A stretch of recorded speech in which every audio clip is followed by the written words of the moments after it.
Part 1. The lonely ones in a quiet corner of the city park. A young, skittish squirrel named Squeaky lived in an oak tree. Beneath that same tree, in a small burrow, lived an old, half-blind rabbit named Thumper. They knew of each other but never interacted, both too cautious and set in their lonely ways. Part 2. The storm that forged a bond. A violent summer storm hit the park. Wind lashed the trees, and rain flooded the burrows. Squeaky's nest was torn apart, and he was thrown to the soaking ground. Thumper's burrow flooded, forcing him out into the terrifying deluge. Part 3. Shared shelter. Shivering and terrified, the two enemies found themselves huddled under the same dense, thorny bush, the only available shelter. They were too cold and scared to be afraid of each other.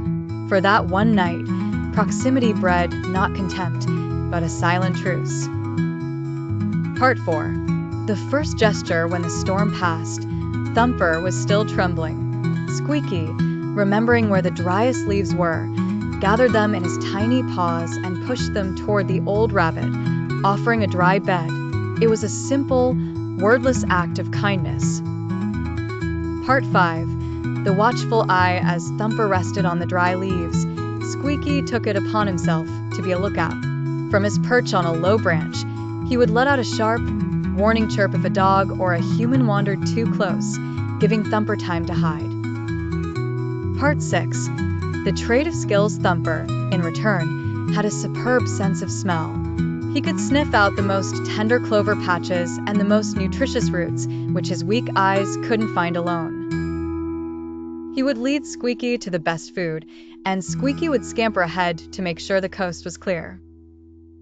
Part 7. The curiosity of others. The other animals in the park watched this odd partnership with disbelief. A squirrel and a rabbit? It was unnatural.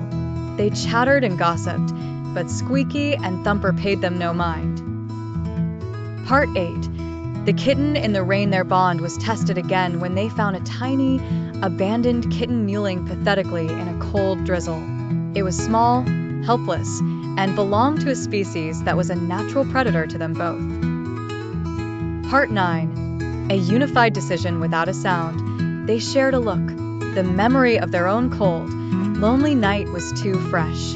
Thumper nudged the kitten toward the dry burrow he now shared with Squeaky. Squeaky gathered soft moss to keep it warm. Part 10. An unconventional family. The kitten, whom they named Pip, became their shared responsibility. Thumper kept it warm with his body. Squeaky, the brave scout, would bring back bits of nut and fruit for it to nibble on. They were a family. Part 11. The defense of the den. When a territorial stray cat approached their burrow, both Squeaky and Thumper stood their ground. Squeaky chattered and threw acorns from a branch, while Thumper thumped his powerful hind leg on the ground, creating a surprising amount of noise and vibration. The confused cat retreated. Part 12. The human observer. A park regular, an old woman who came to feed the birds, noticed the strange trio. She started bringing extra offerings: a small dish of milk for Pip, an apple core for Thumper, and unsalted nuts for Squeaky. She became their silent human guardian. Part 13. Teaching Pip. As Pip grew, his instincts emerged. He would sometimes playfully pounce on Thumper's tail or Squeaky's shadow. Instead of fear, they taught him. They would gently nudge him away or distract him with a game, teaching him boundaries with incredible patience.